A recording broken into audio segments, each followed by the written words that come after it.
Magandang araw po sa inyo lahat. Ako po si Banat Bay. Naku po, ang tindi po ng mga binitawang salita ni BP Sara Duterte. Ha? Ewan ko. Grabe ho, sinabi niya, tinawag niyang scammer. Naka! Scammer daw si Marcos. Ano sa tingin ninyo mga kababayan? Ay, naku. Alam mo, tayo, alam na natin yan. Obvious naman diba? Yung mga pangako, yung mga sinasabi, at iba yung ginagawa. Ganyan po yung mga Hindi ko lahat ng networker, ha?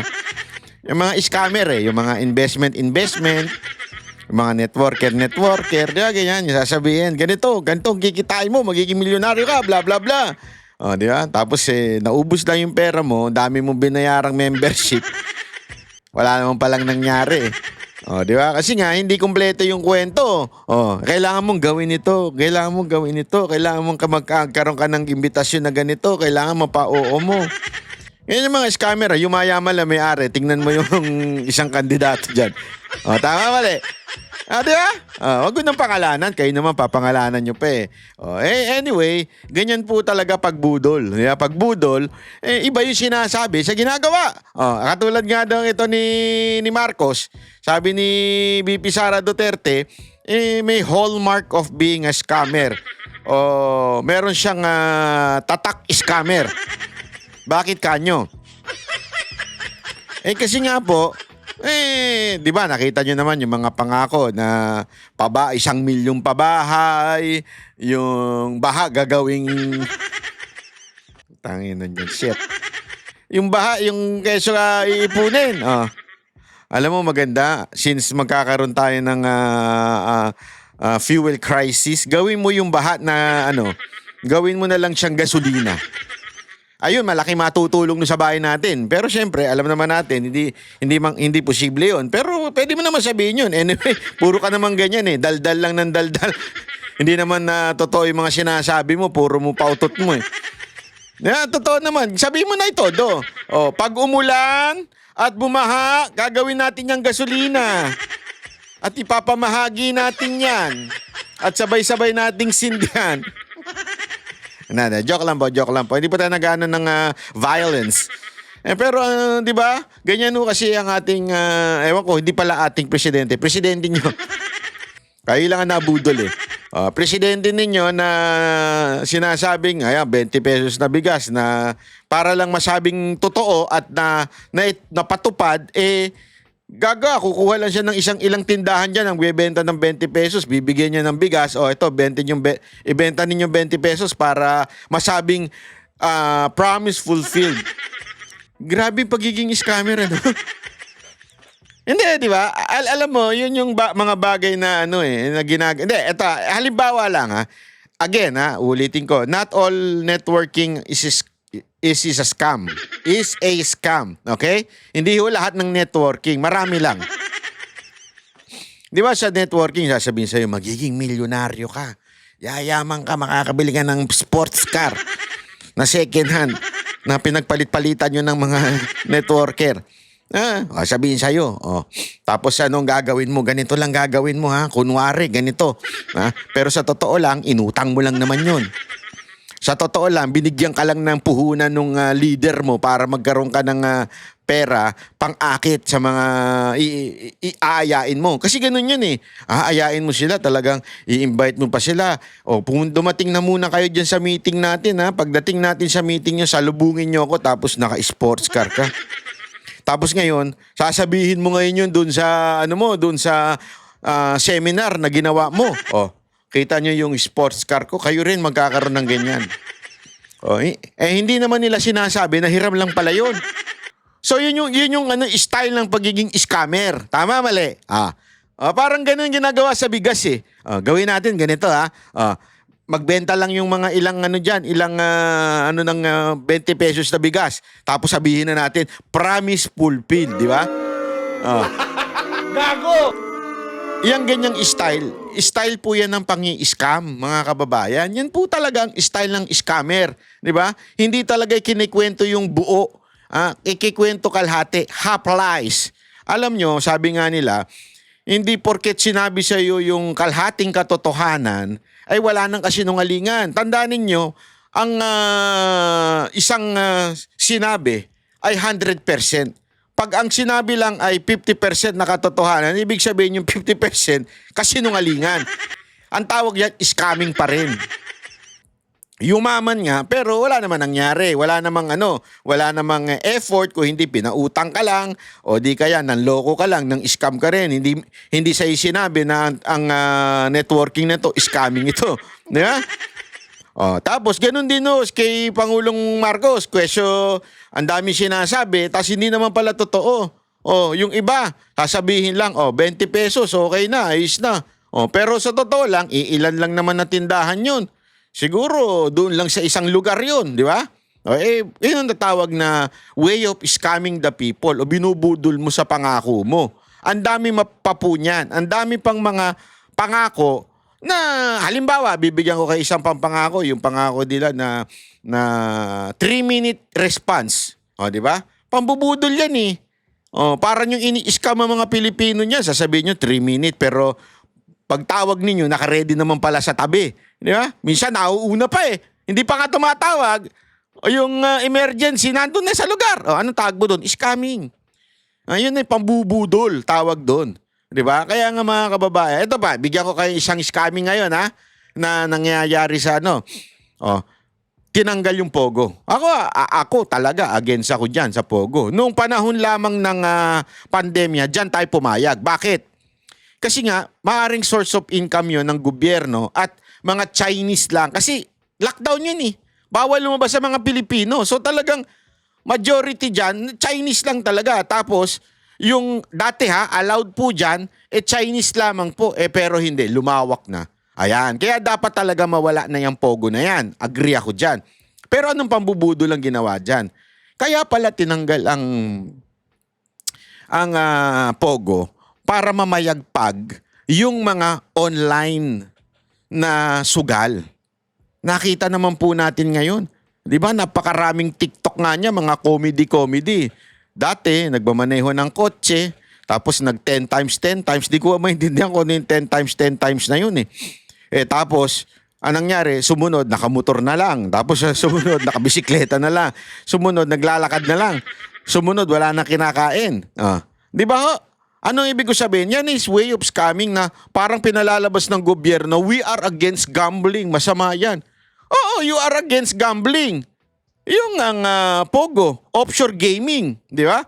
But in reality, yung local gaming, yung nandito mismo sa atin, ay namayagpag.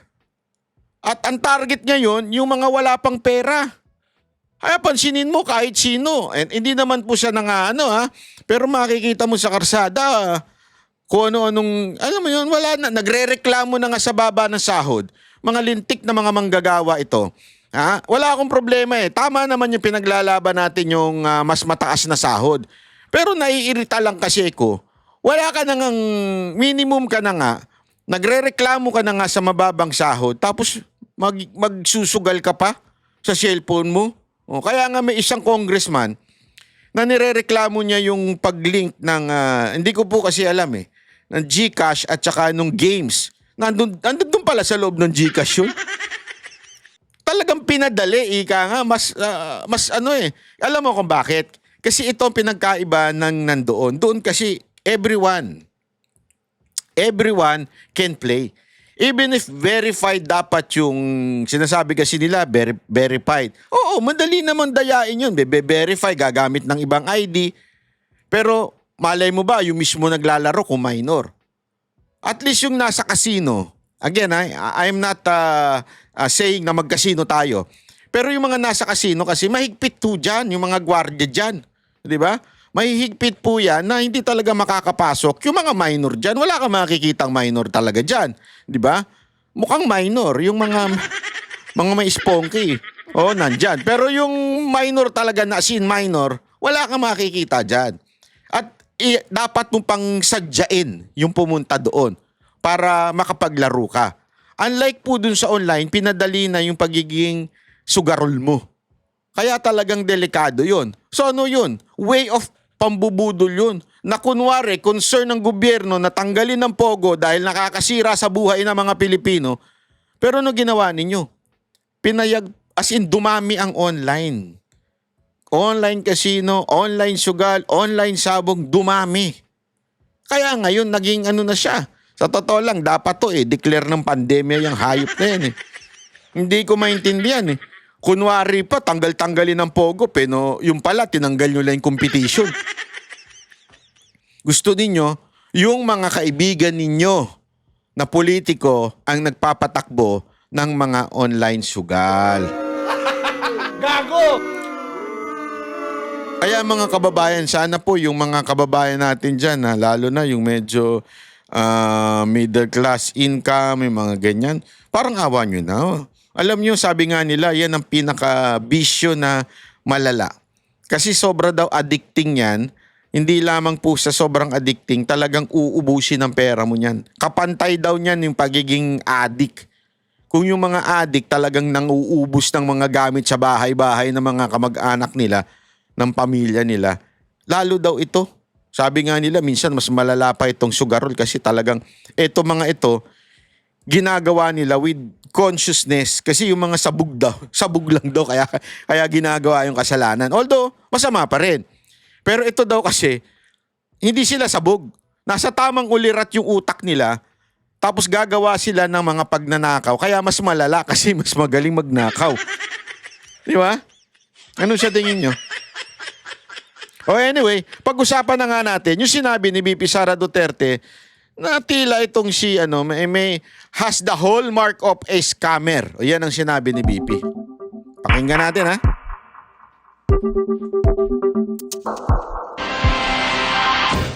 Budol ang mga Budol? pangako noong kampanya? Tinawag ng may katangian ng isang Gusto ko yun. Budol? Naalala ko tuloy yung budol siya taga-Canada. Ano na nangyari doon?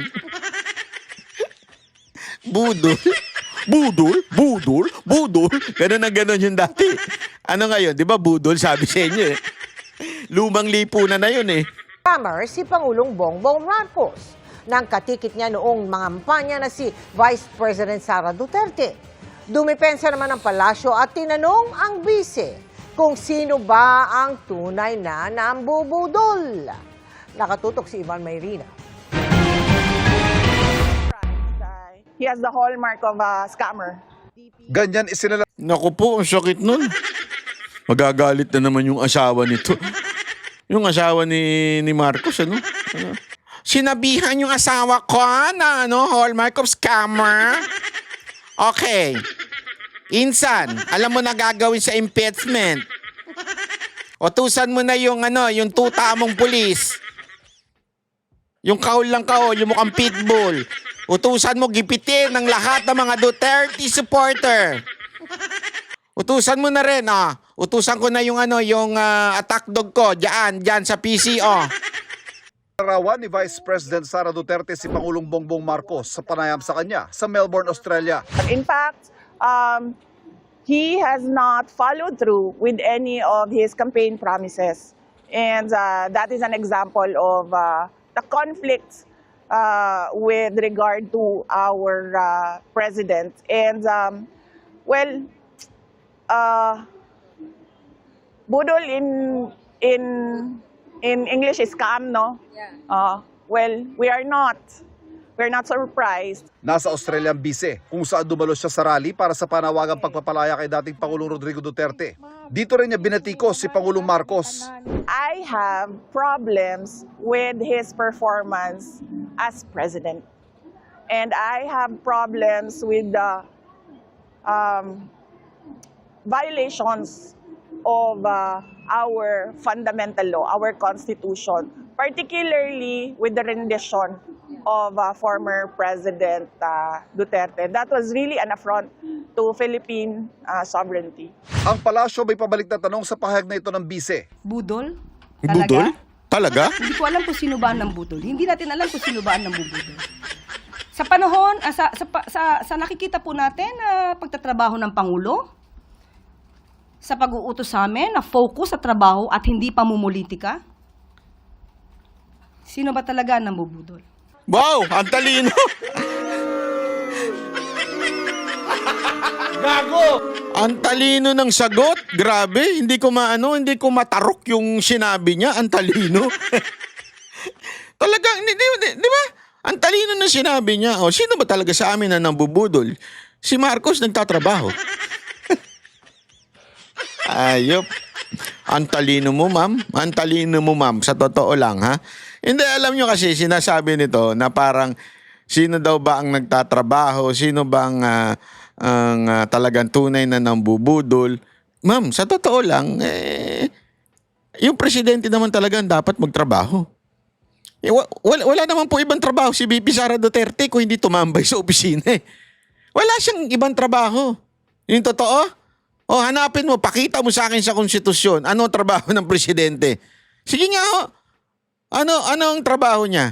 Unless siya po ay sekretary ng isang departamento, tinanggal niyo nga, di ba?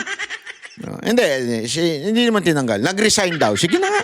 Alam naman natin kung ano dahilan eh. Huwag na tayo magpaikot-ikot na nag-resign. Pero alam naman po natin talaga ang dahilan kung bakit, di ba?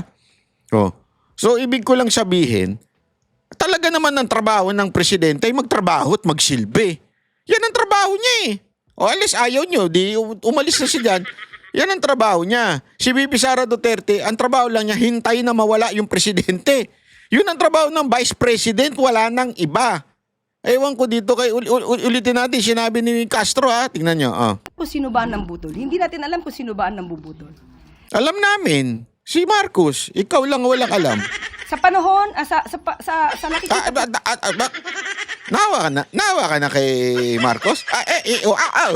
natin na pagtatrabaho ng Pangulo, sa pag-uutos sa amin na focus sa trabaho at hindi Focus? Focus? Ikaw, talaga kayo pa yung focus? pamumulitika. Pamumulitika? Sino ba namulitika? Sino ba nagpa-impeach? Sasabihin nyo na naman, hindi naman kayo yun. Kamara yun. Hindi kayo, pero yung anak ang namuno. Huwag nga tayo magbudulan. Binubudol nyo kami. Yung anak ang namuno ng signature, nanguna dyan. Tapos sasabihin ninyo, walang kinalaman si Marcos. Ganun katanga si Marcos? Yung anak niya, may ginagawang hindi niya alam. Di ba? Kasi sasabihin nyo, hindi, sino ba namumulitik? Sino namumulitika? Sino nagdala kay Pangulong Duterte sa Dahig? Sasabihin nyo na naman, hindi utos ni Marcos? Yung mismong sekretary niya, nadulas na. Kung hindi pa nagkaroon ng hearing at nagkawindang-windang, sinabi na nga nung sekretary niya pinagplanuhan. Tapos sasabihin nyo, hindi namumulitika? Naman, wala ka talagang, sinabing tama, Talagang sobrang sablay ng mga sinasabi mo. Budol ka rin, madami, sa totoo lang. Alam mo bakit budol? Kasi nga, iba yung sinasabi mo sa totoong nangyayari. Ayun ang totoong nangyari. Sa tingin mo, gagalaw yung kapulisan natin kung walang utos ng nakatataas? Ano to? Tanga naman talaga si Marcos? Ganun ba talaga siya katanga? Gumagalaw yung mga tauhan niya, yung mga pulis niya? Pati ang AFP sa galaw ng walang alam si Marcos? Papapasukin yan sa loob ng Villamor Air Base na hawak ng Air Force tapos walang alam si Marcos. Ano to, tanga? Ay, sus, wag na tayo maglokohan. Di ba? Wala nga legal basis yung pagpunta ni Pangulong Duterte sa Dahig. Bakit? Una-una, di dumaan sa korte natin. Pangalawa, walang jurisdiction ng ICC sa atin. Walang legal basis yun. Yung sinasabi ninyo sa Interpol ay hindi yun requirement. So, ibig sabihin, there is a higher command. Don't tell me, inutil to si Marcos ang nag-command yung asawa niya. Gago! At si Romualdez, di ba? Once and for all, take full responsibility. Huwag kang bumahagang bayag mo dyan sa, sa liig mo. Take responsibility. Tapos kung ano-ano dadahilan ninyo. Sino ba talaga ang nambubudol? Ang biyahe Kayo, ikaw din, isa ka pa, number 1 ka. ito ng busy sa Australia ay ika-4 niyang biyahe abroad sa loob ng 1 buwan. Bagay na pinatutsadahan ng Malacanang. Sagot dyan ni Duterte. I am not on holiday for this trip. I am here to discuss with the Filipino community on ways forward for our country. And of course, how we can push the administration to do more. Alam mo, Madam For- BP, na ano kasi yan eh, si Marcos kasi, naiinggit yan. Kasi gusto nyo ng balita, gusto nyo ng kwento. Ito, kay kwento ko na. Kinuwento ko na kay, ito sa SMNI. Alam ba yung kwento na doon sa Japan? Itinago talaga niya. Sa katunayan, ultimong yung media hindi alam. Di ba? Nung tinanong nga na media si Claire Castro, hindi rin alam ni Claire Castro. Nalaman na lang niya, paalis na. Usually yan, mga kababayan, lahat po yan, may itinerary po kahit media binibigyan. Di ba, naalala niyo yung panahon ni Duterte? Meron pa nga magsasalita muna si Pangulong Duterte bago umalis. Ano ba mission niya doon? Ano ba gagawin niya doon? Magsasalita muna para anuhin. Hindi, isinikreto. Alam niyo kung bakit sinikreto? Kasi ngayon, may Filipino Expo sa Osaka. Okay, doon po pumunta si Marcos. Pero guess what? Hindi siya pumunta doon sa Filipino Expo. Kasi alam niya mabubu siya doon. Ay, kilala ko yung mga tao doon, mga Duterte yun eh. Marami doon, party pa ng organizer. Mga Duterte yung mga yun. Bakit ko nalaman? Ako nga nagpunta doon eh. Nagpunta ako, naalala nyo itong nakaraan? Nagsalta pa ako doon eh. Kahit puro kasi may K-pop na, may J-pop na darating. Puro Haponese yung nasa harap oh. Totoo. Although I respect, kasi sinabihan ako na wala tayong politika dito ah. Pero lahat ng mga tao doon, Duterte. Binabati pa nga ako eh. Oy, Duterte tayo, Duterte, Duterte, Duterte, Duterte, Duterte. Pero sinabihan ako ng organizer na hapon na no politics because this is a Philippine Expo celebrating sa Tokyo ito eh, ng relationship ng Japan and Philippines. Tapos para may cooperation with the embassy ng Pilipinas sa Japan or something like that. So sabi ko, sige naman, may respeto naman ako sa kanila. So sinabi ko lang na patuloy lang tayong magtrabaho para sa ating mga pamilya, ganyan-ganyan, bubati-bati, di ba? Isipin mo na lang. Yung mga nandun din yun, halos yun din ang halos yun hindi ho lahat. Yun din ang mga pumunta sa Osaka, galing din Tokyo, i-organize yun. Sigurado ko, darating dun si Marcos, ibubu yan. At yun nga nangyari. Ano nangyari? Hindi siya pumunta. Alam niya kasi ibubu siya dun eh. Hindi siya pumunta, nag-create siya ng sarili niyang event.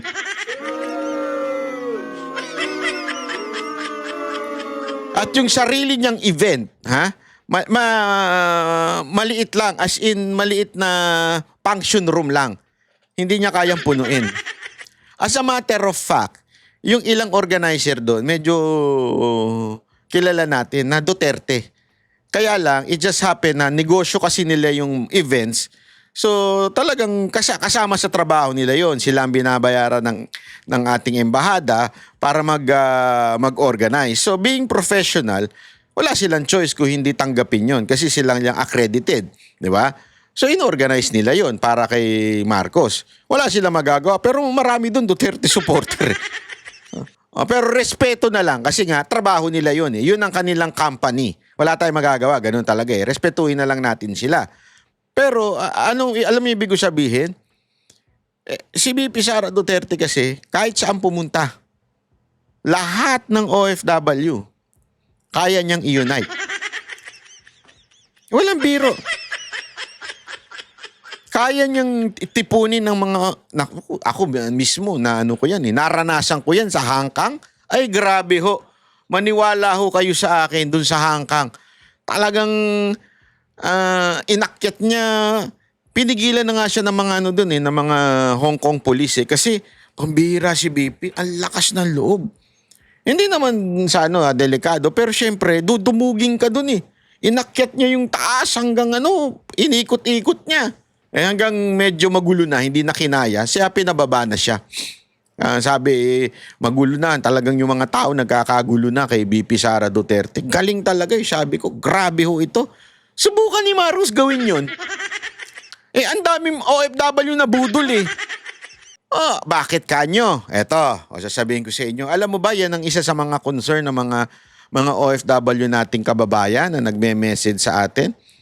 They don't feel safe sa family nila. Kasi nga, kaliwat kanan yung nakikita nilang patayan, kaliwat kanan yung droga, yung binabalita sa kanilang mga kamag-anak nila, na si tatay, si tito, bumalik na sa pagdadrugs. Maraming ganyang kwento at sinasabi nga nung iba, alam mo, nung panahon ni Duterte, wala. Talagang sumuko tong tito ko, tatay ko, tita ko, mga pinsang ko.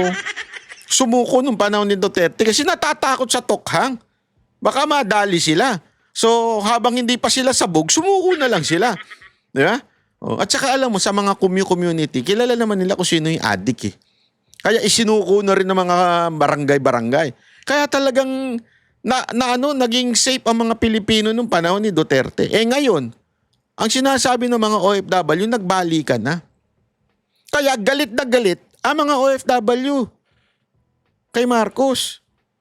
Nakakatuwa to si BP Sara Duterte dahil siya lang uli nakapag-unite. Eh kahit nga yung awayan ng mga lintik na mga vloggers eh. Oh, mantakin mo. Napatahimik niya. Isang speech lang niya. Isang tawag lang sa pangalan. Shit. Behave. Oh. Tumahimik na, di ba? Tumahimik na. Eh, ewan ko, sino pang pumuputak dyan. Baka gusto rin matawag yung pangalan. Hindi, nakakatuwa. Kaya nga nagbiro pa nga ako sa Facebook ko. Pero syempre, may mga iba din namang hindi makaintindi. Ang hina ng comprehension.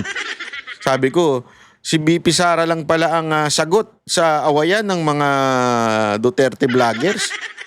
Dapat ipadala yan sa Iran para mapabati niya ang US at ang Iran. Aba sabi, anti-Sara ka na ngayon? Inang tanga. Sobrang tanga sa pagkaintindi. Ang ibig ko sabihin, magaling, uniting factor. Ibig sabihin, alam nyo, isa yan sa mga katangian ng isang presidente. Uniting president. Yan ang isang dapat. Hindi katulad nitong presidenteng meron tayo. Anong ginawa niya? Lahat ng kalaban niya, pinersecute niya. Pinakulong niya tulad ni Pastor Kibuloy. Hindi uniting eh. Nakakaano nga eh. It's very ironic, di ba? Mantakin mo, yun ang kanilang tagline. Unity. Pero nung tungtong, hala, lalong nagkawatak-watak ang Pilipino. Pinakulong ang mga Duterte, pina-impeach, mga supporter, pinersecute. Di ba? Kaya ito si BP, nakikita mo talaga na maturity and masasabi mong uniting president in the future. Kasi, isipin niya, kaya niyang plastikin yung sumisira ng kanilang pamilya. Di ba? Kaya niya eh. Isang pitik lang niya, tumahimik na. Ang galing nun mga kababayan. Eh, alam mo, masasabi ko sa inyo, si BP Sara lang ang kayang gumawa niyan. Diba? Sana talaga, tuluyan na, manahimik yung mga vloggers. Ay, by the way, mamaya ako nakokomentohan nyo comment ng iba ha, kasi may nagko-comment dyan. Eto, sige na nga, komentohan na nga natin to mamaya. Ito, sorry. Yan. Banat ba, ano sa tingin mo ginawa mo? Di ba nakikisaw-saw ka na? Mag-focus ka na lang kay Coffee Mocha mo. Naku, halatan chismosa ito. Nangiintriga. Accepted na yung mga GF. Ang pinaka-point, ang pagkalat ng mga photos. Ayan na naman yung pagkalat ng photos eh. Ito lang, gusto ko lang sagutin to. Unang-una, hindi ako nakikisawsaw. Ang lagi ko nga sinasabi, paulit-ulit, yung sinasabi ni BP Sara Duterte at ni Baste. Hindi pa pwedeng hindi i-discuss pag sinabi nila. Pag sinabi nila, national issue na yan. Because they are national figures. They are Duterte. Therefore, it has to be discussed.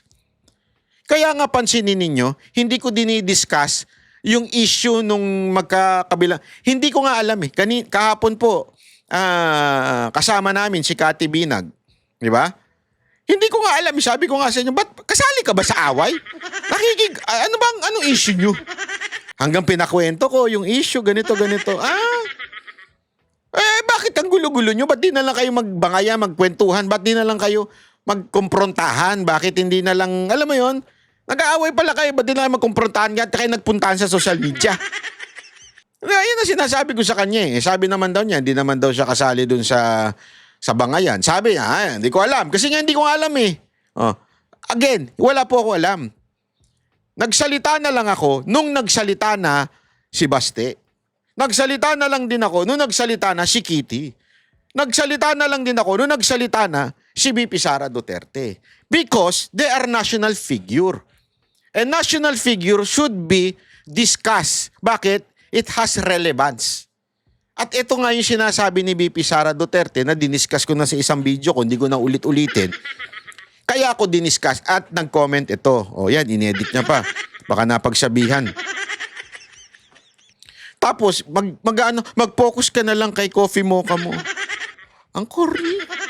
Halatang mahilig sa chismis. Halatang mahilig sa chismis. Tapos sasabi niya, ang pinaka-point ng pagkalat ng photos, asan yung photos? Anong photos yung nagsasabi mo? Wala nga akong pakialam dyan. Wala akong pakialam, ikalat pa photo, kung video, o whatsoever. Ano man ay pakalat nila, I don't give a damn. I don't give a fuck. Wala akong pakialam. Di ba? Kung ano ikalat nila. Ang punto ko dito, huwag niyong idamay ang pamilya ni Pangulong Duterte. Kung gusto ninyo, magsabunutan na lang, gawa tayo ng sabunutan, boxing between the mga vloggers at kung sino man yung inaalputera nila, gawin natin, magkita-kita dito. Gusto nyo gumawa ko ng event, i-rent ko po ang Araneta para sa inyo. Magsalpukan kayo kung gusto ninyo. Hindi, walang biro. Lahat silang mga vlogger. Sinong team dito? Team ganyan. Team ganyan. Magsuntukan kayo, magsampakan kayo. Magkuha tayo referee. Di ba? Walang problema ako doon. Sige, sali pa ako. Pusta pa ako eh. Sa pula, sa dilaw, sa green, ganyan. Gusto nyo ganyan, di ba? Okay, sa akin yung wala akong problema. Pero ang problema ko, pag tinamaan na si Pangulong Duterte, kaya nga nag-react na yung mga anak. 3 na po yung nag-react. So therefore, tinamaan na yung pamilya. Yan ang sinasabi natin. Better shut up, di ba? Dahil tinamaan na ang pamilya. Tinamaan na yung mga anak. And again, this goes both sides. Okay? I don't care kung kay Maharlika. Hindi ko nga, kita nyo nga, ang kaaway ata ni Maharlika, si Joey. Si Joey, we do not meet in the same calling in life. Gusto niya si Amy i-push. Ayoko. Diba? Tapos sasabihin nyo, anti-Maharlika. Si Maharlika, ayaw niya si Amy. Ayoko rin si Amy. Si Joey, gusto niya si Amy. Ayoko si Amy. So, wala akong papanigan yan. Ang punto ko lang dito, both sides, better shut up. Yun ang punto ko dito. Kasi ngayon, di ba, napanood nyo yung SMN ay gusto ko lang magkomento dito. Again, dito naman sa side nung nila Joey tsaka yung mga kampon niya. Hindi ko alam kung sino yung mga kasama niya. Hindi naman sila Trixie yung kasama niya eh. Yung mga dumadaldal pa doon, hindi ko kilala kung sino. Di ba? Ano pa rin sila ng doon kay Kitty. Sa akin, again uulitin ko, please naman, spare nyo naman si Kitty. I-spare nyo rin ng mga si Baste at saka si VP Sara Duterte. Na ako naaawa ko personal kay Kitty. 'Di ba? It has to come to this because doon sa chismisan nangyari. Ganito lang kasimple. Si Maharlika, meron siyang pinapatutsyadahang si Alpotera, nasabi daw nila si Just daw yon. I don't give a damn. Fuck both of them. I don't care. Gusto nyo hindi ko binumura sila ha. Hindi siya. Ibig ko sabihin, I don't give a damn about them. Gusto nyo nga magpitikan pa kayo ng tinggil, wala akong problema. Problema nyo yan. Wala akong problema dyan. Okay, bahala kayo dyan. Ang akin, nasasaktan na kasi yung isa. Sino? Si Kitty. Ngayon, ang dahil sa lahat ng ganito, nabunyag tuloy. Yung pilit na kinakalimutan, pilit na ayaw banggitin. Kasi, remember, laging sinasabi noon na si Hanelet ang common law wife. Ngayon, kailangan diretsuhin patuloy ni BP Sara Duterte na lahat lang sila girlfriend. 'Di ba? Ang sakit nun. Honestly, ang sakit nun para sa anak. Nadamay tuloy yung anak dahil sa ginawa yung awayan ni Maharlika, ni Alpotera, ni Joey, whatsoever. I don't give a damn. Ulitin ko. Wala akong pakialam sa away nila. Kaya lang yung away nilang yun, nasaktan yung mga anak. Nabulgar yung hindi dapat na sanang pinag-uusapan. Again yun lang sa akin. Kung gusto nyo magsapakan, ako magi-sponsor ng venue. Ako rin mag-sponsor ng lahat. Walang problema sa akin yun. Problema nyo yan. Gusto nyong magsuntukan dyan. Magdebate kayo kung gusto nyo. Ang SM na yung mag-host para sa inyo. Walang problema yan. Pero can you please spare the children?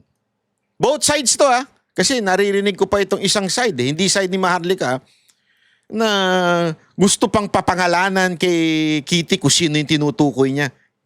Please, parang awa nyo na. Can you please spare Kitty? Naawa ko doon sa bata. Alam ko medyo hindi na siya minor pero naaawa ako sa kanya. Masakit sa part niya yun. Masakit sa part niya na nabubulgar yung status ng kanyang nanay. Di ba? Ako nasaktan Sa totoo lang baka akala nyo iba natuwa ako dun sa statement ni BP Sara Duterte. I'm in the side of the Duterte. Si Baste at saka kaya nga ang ganda rin ng statement ni Baste di ba? Equal silang lahat. Lahat sila importante. Ang ganda nun. Di ba?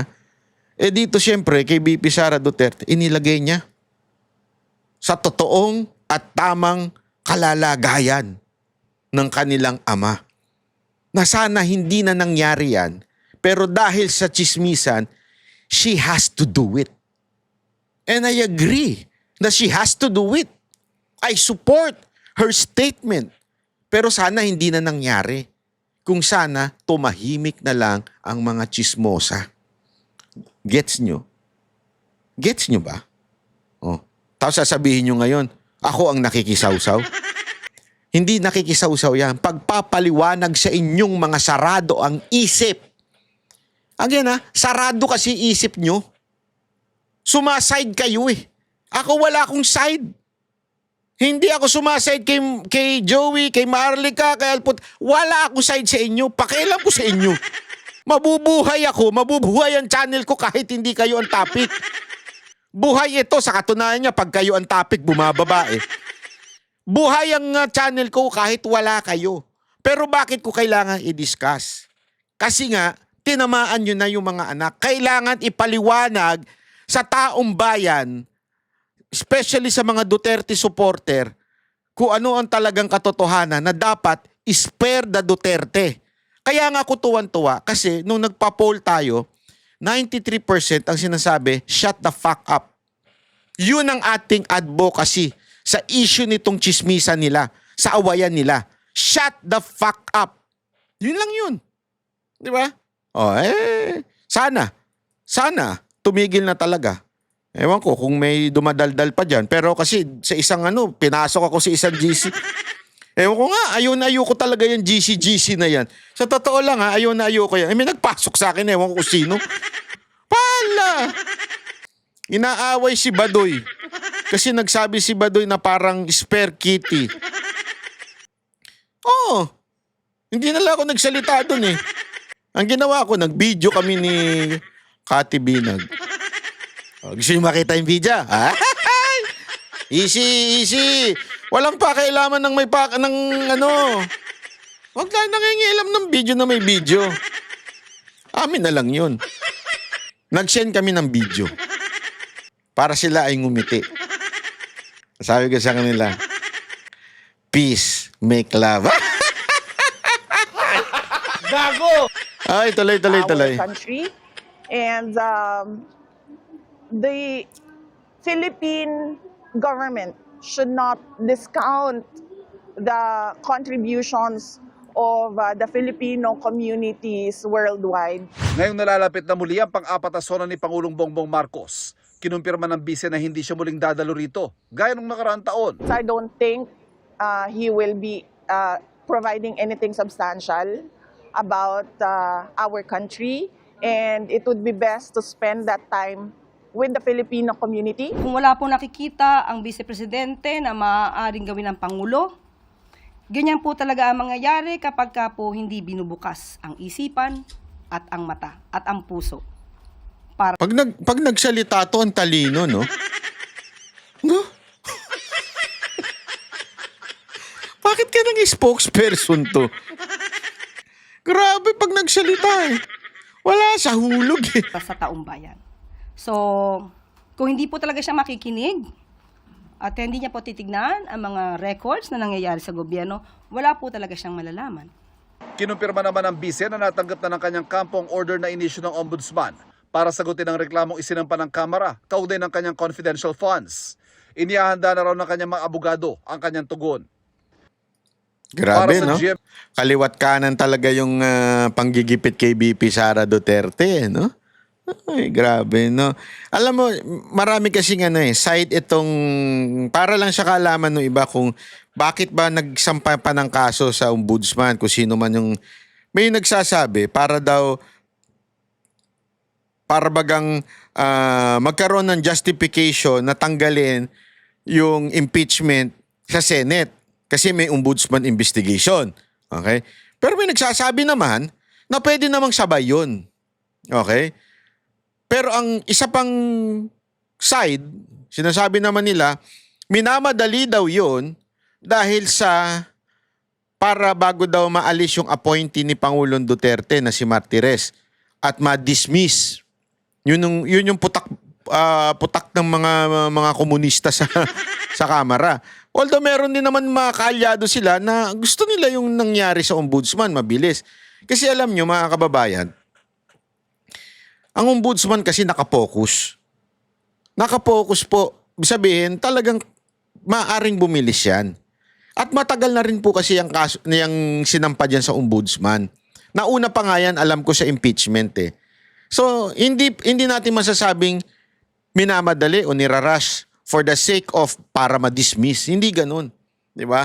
It's just following what is necessary or what is, sabi na natin, required sa batas. Na kailangan aksyonan ang mga, especially mga ganitong issue na ang Vice President ang kinakasuhan. O, di ba? Akala ko ba gusto natin mabilis? Ito nga, sakto lang. Nirereklamo natin. Hindi. Natatakot ba kayo?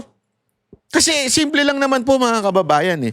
If malakas ang inyong loob dahil malakas ang ebidensya doon sa nagkaso sa ombudsman kay BP Sara Duterte, hindi nyo kailangan magreklamo. Ibig sabihin, hindi nyo na, bakit kayo matatakot? Dapat nga matuwa kayo. Yes! Yeah, okay na yan. At least tumatakbo na. Ipapakita namin ebidensya. Ba't kayo natatakot? Pero sa impeachment sa Senate, hindi kayo natatakot. Alam mo kung bakit? Kasi sa impeachment sa Senate, hindi naman sa Senate yung impeachment trial, hindi dyan eh. Hindi dyan beyond reasonable doubt. Pinaliwanag na po natin ito sa dating video natin eh. Sa Senate, hindi beyond reasonable doubt. Kailangan lang may probable cause for a person na hindi na pinagkakatiwalaan. Kasi nga, again, impeachment trial, it's not about guilty ka ba, naging criminal ka ba. Hindi. Yung posisyon mo ba bilang pinagkatiwalaan ng mga bumoto sa'yo ay dapat ka bang ipagkatiwalaan pa. Hindi guilty yun. So, sabihin, may konting pagdududa, pwede ka nang i-impeach. Naintindihan natin. So, ano ito? Magiging labanan ito ng propaganda, especially public ang trial sa impeachment. Unlike sa ombudsman, labanan niya ng ebidensya. At yang ebidensya na yan, hindi yan for public consumption. Ibig sabihin, hindi public yung trial. So, hindi pwedeng labanan ng propaganda dito. Yari ka sa judge dito. Hindi labanan ng propaganda. Dito, talagang you have to prove beyond reasonable doubt na itong tao na ito ay talagang nagnakaw, nangurap, kung ano mang akusasyon na kanilang ibinibigay o ina-accuse kay BP Sara Duterte. O, kaya sila takot na takot. Kasi alam nilang hindi tatayo yung mga ebidensya. Hindi talaga tatayo. Oh. Ay, ba't sila? Kita niya? Ba't dito tuwan-tuwa sila sa impeachment? Eh kasi public to eh. Masarap to, bida kami dito. Mabibidyo to. Gayon nga, yung pag-convene pa lang ng impeachment trial, talagang lahat ng news, yun ang live. Grabe nung tiningnan ko, lahat sila, grabe yung mga views, ang dami. So ibig sabihin, malaking campaign, propaganda ang itong impeachment trial para sa mga kandidato. Yung isa pa naman dyan, sabi niya, open siyang tumakbong presidente.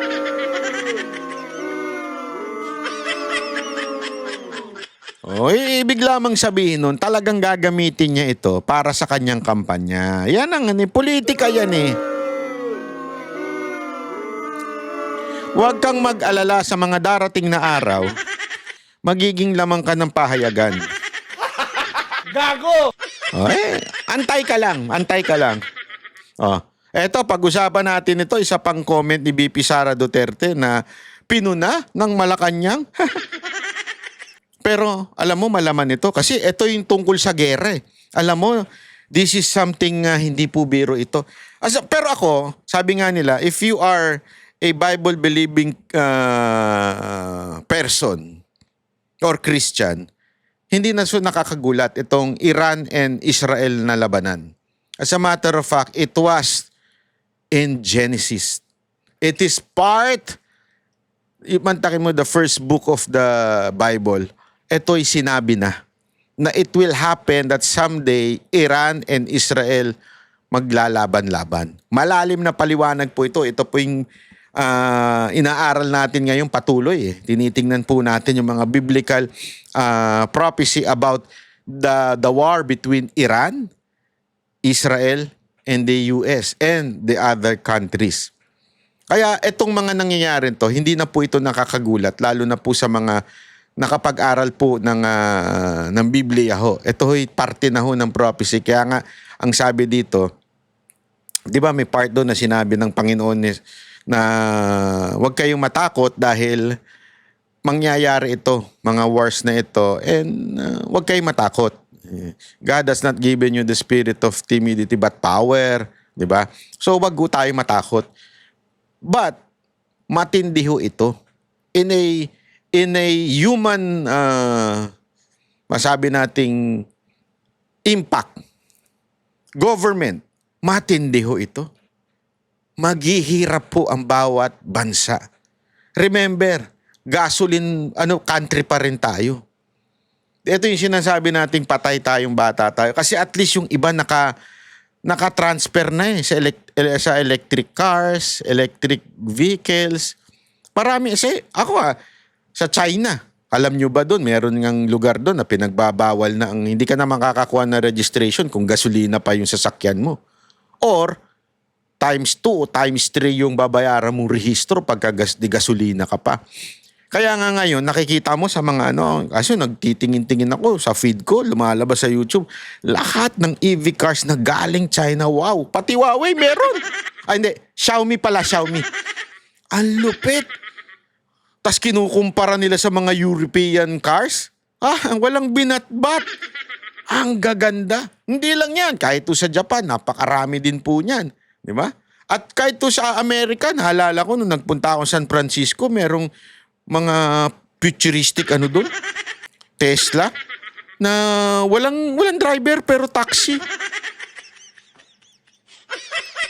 Sabi ko, hindi pwede sa Pilipinas yan. Sa San Francisco yun. Sabi ko, hindi pwede sa Pilipinas yan.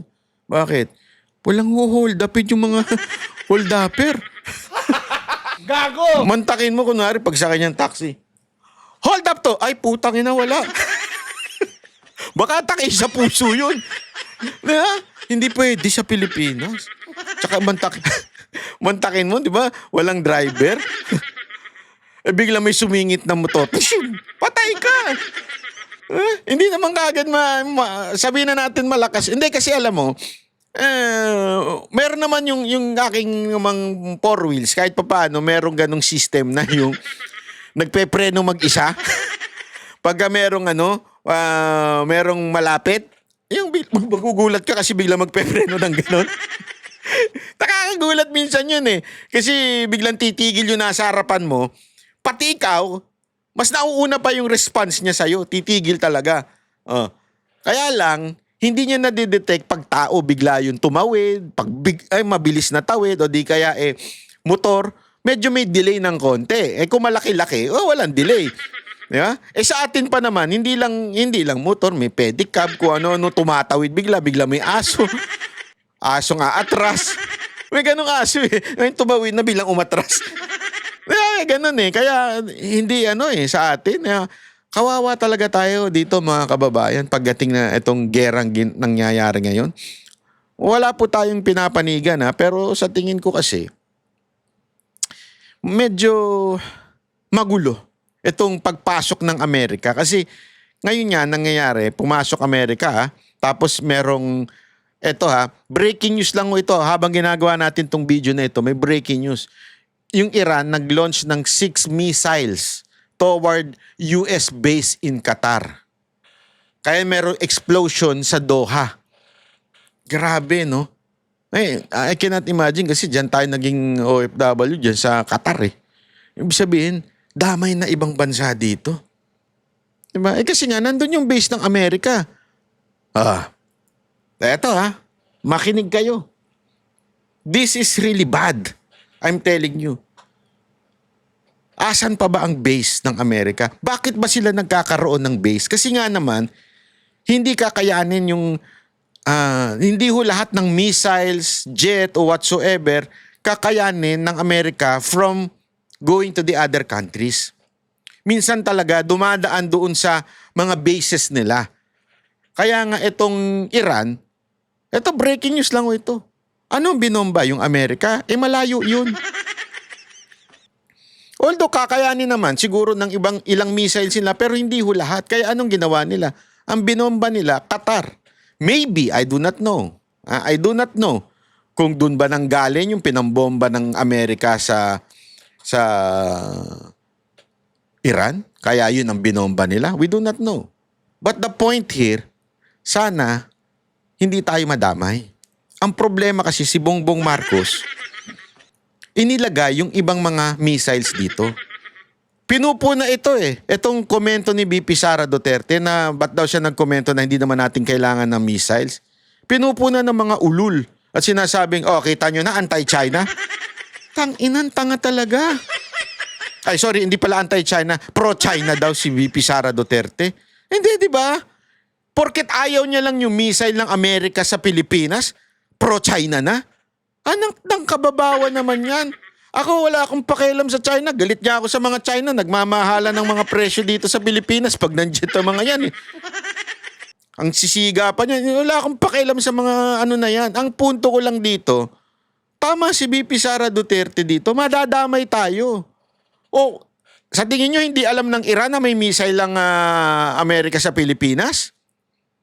So pagka nagkagulo, alam nila na isa tayo sa mga panggagalingan na missiles. Sa tingin nyo hindi tayo bobombahin? Ito, example na. Qatar po, binomba. Ito baka kala ninyo, ako'y nagsisinungaling eh. Ito po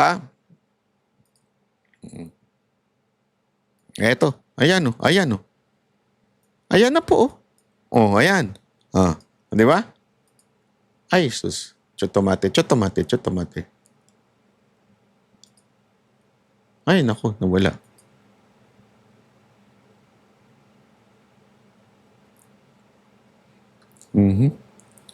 Grabe po yan, mga kababayan. Ay, grabe. May video pala.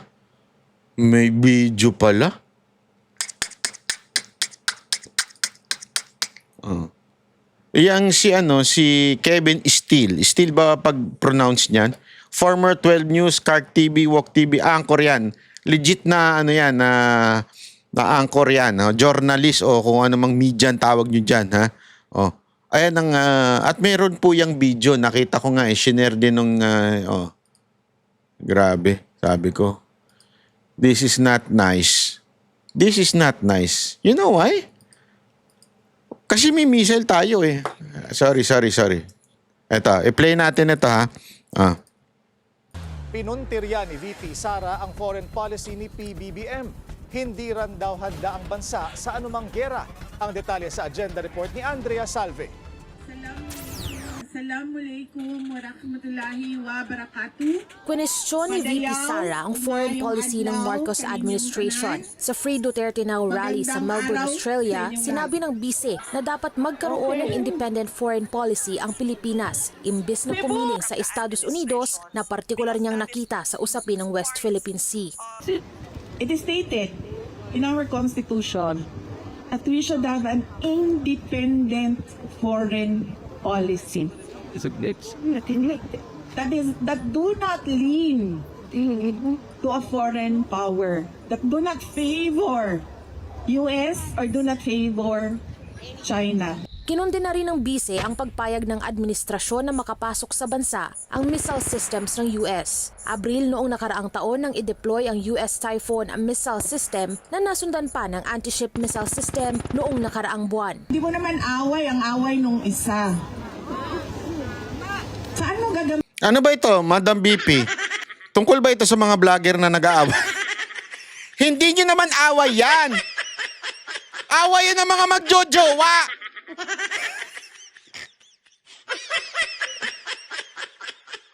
Malalim ito sinabi ni BP Sara.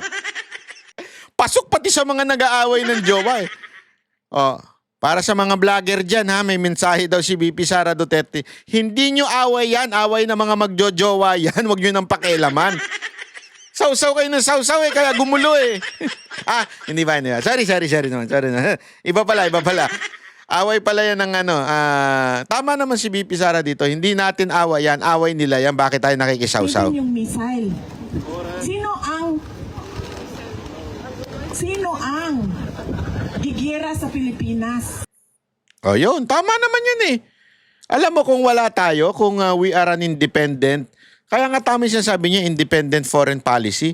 Kung tayo independent mga kababayan, hindi, wala namang gigeras. Anong pakinabang din sa atin? Kukunin nila yung mga kamote rider tsaka kamote driver sa atin. Yan ang marami sa atin eh. Yan ang resources natin eh. Tayo nagpo-produce ng mga kamote rider at kamote driver. Yan talaga. At saka mga kamote traffic enforcer. Yan, marami tayo niyan. Yan ang kukunin nila sa atin. Walang interest yan, sakupin tayo. Sino ba mo Ito, pakita natin yung ayan. Grabe, no? Ayan. Kaya yung mga nagsasabing gina-justify pa nila na okay lang maglagay ng base sa Pilipinas ang US. Naku po, hindi ko magets eh. Sorry I'm not anti-US. Gusto nga natin si Trump eh, pero we are not anti-US. The point here, yung ating bansa hindi dapat sumasali sa ganyang eksena. Bakit kanyo? Ano ba sa totoo lang anong pakialamang meron tayo sa kanila? Tangina, pahirapan niyang kumuha ng visa eh. Pinahihirapan tayo kumuha at pumasok sa bansa nila. Tapos gusto pa natin sila pagbigyan dito na sige unless kumikita tayo sa kanila. Hindi natin alam kung kaninong bulsa napupunta yun. Yung mga bases nila dito ngayon, yung mga training kuno, baka naman may kumikita. Yun lang ang pakinabang. O baka naman merong bank account na nakuha na. Kaya natin kailangan tulungan ng Amerika kasi may kukunin tayong pera sa Amerika. Ganun ba yun? Gago! Hindi, tell me, anong pakinabang natin? Sige nga. Sige nga, sa totoo, kawawa pa nga tayo eh. Kung sakaling, alam nyo ba, ito nakakatawa Nakakatawa kasi yung Amerika humingi pa ng tulong sa China. Tapos tayo kinreate na makipag-away sa China. Mantakin mo, yung Amerikang nag-uudyok sa atin na awayin natin ng China, yung Amerika humihingi ngayon ng tulong sa China para sa Iran. tayo. Sandali, pagkatapos mo kaming pag-awayin, ikaw, lalapit ka doon? Babay, parang istorya talaga ng mga vlogger to ah. Mantakin mo i-push kayo ng mga ng mga ata. Dito ako natawa eh. Parang ganun ang ginawa ng Amerika. Sa bagay, taga-Amerika nga naman yun. Kasi binuyo niya yung mga Duterte supporter na awayin. Ay, no, kasi ganito yan, ganito. Nagpakalat, ganyan. Tapos, nung nagsalita si VP Sara Duterte, biglang nanahimik na. Biglang iniwan kayo si ere. Bahala kayo sa buhay nyo. Basta ako, napagsabihan na ako, kaya hindi na ako magdadadaldal. Pagkatapos mo udyukin, awayin yung ibang Duterte supporter. So, ano nangyari sa kanila? Naiwan sila sa ere. Nagigets niya. O, kahit sigurado kami, ang daming pa, may mga, bye na sa'yo, banat bye. Banat bye. Pusta ko sa'yo, babalik din yan. Ang daming nagganyan sa akin noong 2022. Tama, 2022. Hindi ka nag-Marcos? Bye ka na, bye. Bugaw, bye. Ganyan pa. Kalbo. Tapos nung nabudol, umiiyak. Sorry na, banat bye, nabudol kami. Sabi ko, takan nyo eh. Nagpabudol kayo eh. Diba? Totoo naman eh. Wag na, aminin na natin, nag-sorry kayo. Ibig sabihin, talagang nagpabudol kayo. Sorry na, banat boy. Balik na ako sa Banateros. Tapos eto na naman kayo. Kung sino yung nambudol sa inyo nun, nagpabudol na naman kayo. Tapos biglang iwan kayo ngayon sa ere. Parang ginawa ng Amerika sa China. Ay, sa Pilipinas, pagdating sa China, awayin nyo yung China, bibigyan namin kayo ng kasi ang nyo, ito, bigyan natin ng mga practice, mga training, mga bala, mga baril, bla bla bla, ito. Tapos di ba nilagay pa yung kanilang parang napakalaking barko? Tapos, etong nagegera na, pinalis na yung barko. So, naiwan ngayon, di tayo. Pag nag-away-away na sila, sinong maiiwan? Di tayo. Pag binomba, sino maiiwan? Tayo pa rin. Tapos sila bati na sila ng China. Humingi na nga ng tulong sa kanila eh. Humingi na ng tulong sa kanila para labanan itong Iran. Saan tayo napunta?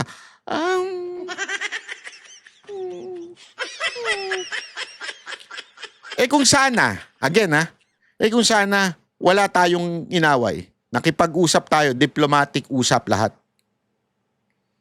Again ulitin ko, hindi po ako nagsasabing hindi dapat natin proteksyonan yung island. Wala ako sinasabing ganun.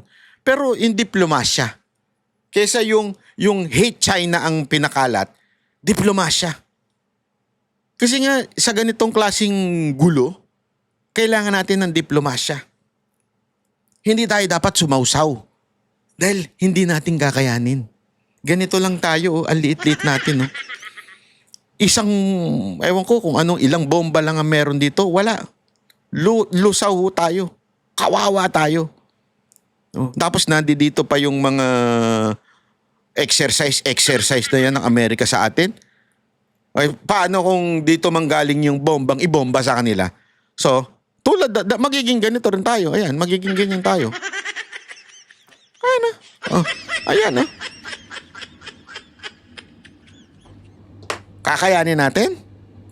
Harangin natin yan? Kaya bang harangin ng mga akbayan yan? Gumawa kayo ng sasayaw, kakanta-kanta dyan? Kasi gumawa pa sila dyan sa dagat yung kakanta-kanta sayo. Sige, harangin nyo, kantaan nyo yan Kantaan nyo hanggang maharang nyo. Kaya? Kung hindi, shut up na kayo.